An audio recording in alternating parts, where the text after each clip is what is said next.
देवभूमि उत्तराखंड की विश्व प्रसिद्ध चार धाम यात्रा इस साल 19 अप्रैल से शुरू होगी। अक्षय तृतीया के पावन अवसर पर यमुनोत्री धाम और गंगोत्री धाम के कपाट खुलेंगे और इसके बाद 22 अप्रैल को केदारनाथ धाम और 23 अप्रैल को बद्रीनाथ धाम के कपाट श्रद्धालुओं के लिए खोल दिए जाएंगे। देश विदेश से लाखों श्रद्धालुओं के पहुंचने की संभावना है और इसे देखते हुए देहरादून से लेकर पहाड़ों की ऊंचाइयों तक तैयारियां तेज हो चली हैं। सुरक्षा, स्वास्थ्य और सुविधाओं को लेकर इस बार कई बड़े बदलाव भी हुए हैं। आखिर कैसी है तैयारियां, आइए देखते हैं इस रिपोर्ट में।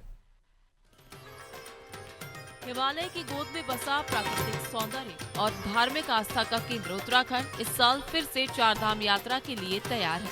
उच्च हिमालयी क्षेत्र में स्थित उत्तरकाशी में यमुनोत्री धाम और गंगोत्री धाम, रुद्रप्रयाग में केदारनाथ धाम और चमोली में विश्व प्रसिद्ध बद्रीनाथ धाम स्थित है।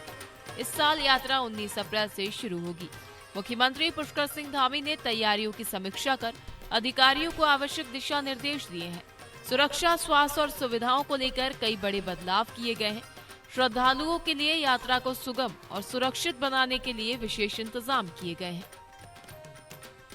देखिए, सभी जो सरकार की योजनाएं हैं, लोगों की जो जरूरतें हैं, वो सभी यथा समय पर पूरी हों, गुणवत्तापूर्ण हों और चार धाम यात्रा चल रही है।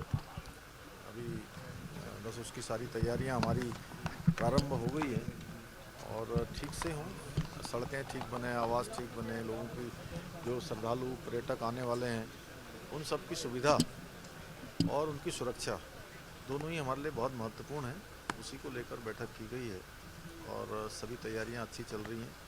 चार धाम यात्रा अच्छी होगी। चार धाम यात्रा के दौरान पर्वतीय क्षेत्रों में मौसम की अनिश्चितता हमेशा एक बड़ी चुनौती रही है। इस बार सरकार और प्रशासन ने इसे ध्यान में रखते हुए व्यापक रणनीति तैयार की है। यात्रा प्रवेश द्वार पर श्रद्धालुओं को मौसम अपडेट देने की व्यवस्था की गई है ताकि तीर्थ यात्रा सुरक्षित ढंग से पूरी हो सके। सुरक्षा और सुविधाओं को बेहतर बनाने के लिए ऑनलाइन और ऑफलाइन पंजीकरण दोनों लागू किए गए हैं। मंदिर परिसर में दर्शन सुगम बनाने के लिए टोकन प्रणाली का भी पालन किया जाएगा।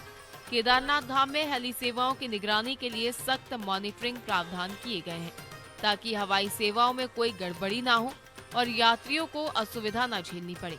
इस बार यात्रा के दौरान गर्भगृह में मोबाइल फोन पर पूरी तरह प्रतिबंध रहेगा।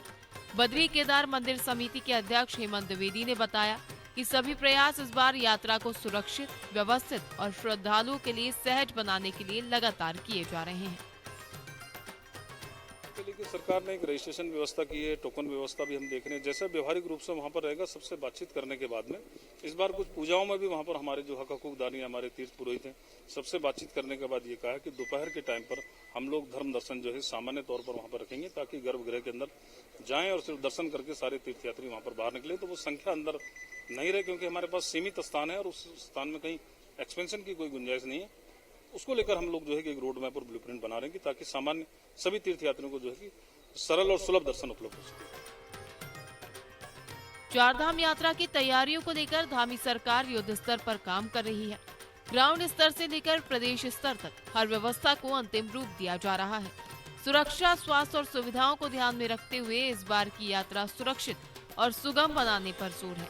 यात्रा करने वाले श्रद्धालु एक सहज अनुभव लेकर लौटे, यही लक्ष्य रखा गया है। देहरादून से सोनू सिंह की रिपोर्ट।